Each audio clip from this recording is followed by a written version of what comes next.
We simply had to take the 5th break that day, even though the sun still had a long way till meeting the horizon. However, the fact that the sun was still shining bright made our decision about starting the fire rather unquestioned. There was still some venison left, which we did not want to waste.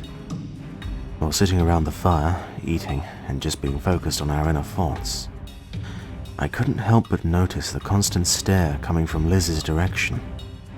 However, my meal was too delicious for me to care about interrupting it.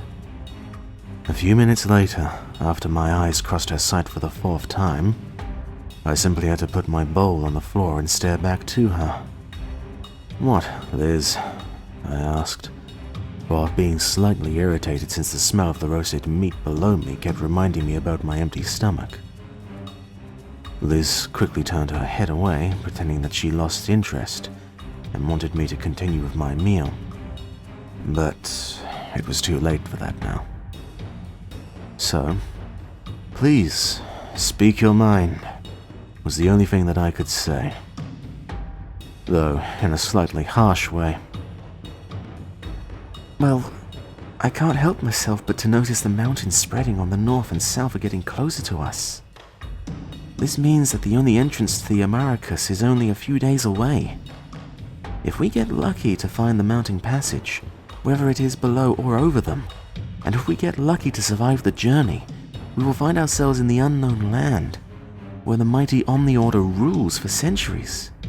Not caring about the rest of the world, can we really trust in what Beastmaster told you about this boy he saw 25 years ago?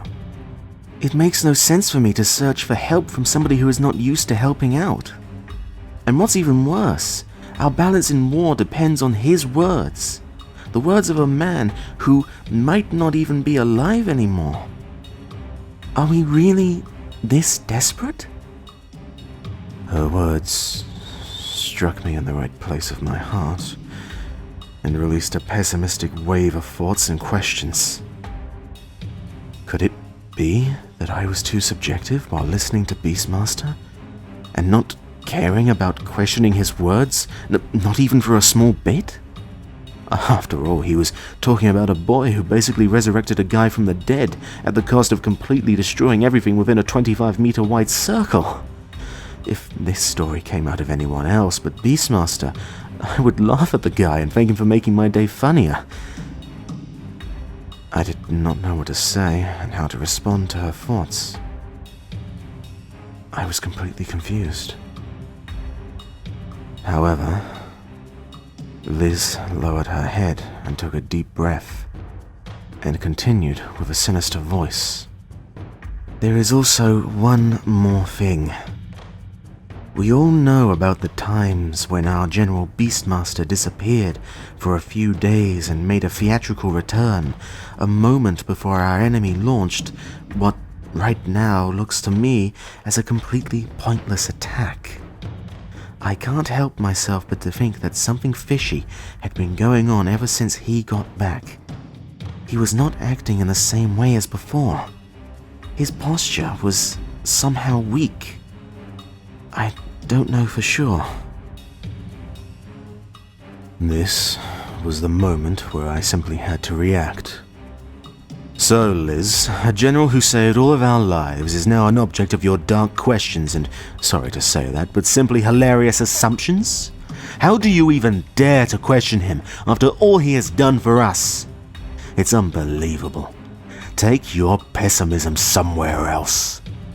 We don't need it here." Her eyes filled with the obvious shock, and a moment later, with tears. A second later, she ran in the woods. Others did not dare to look at me. But at least I had the time to finish my meal.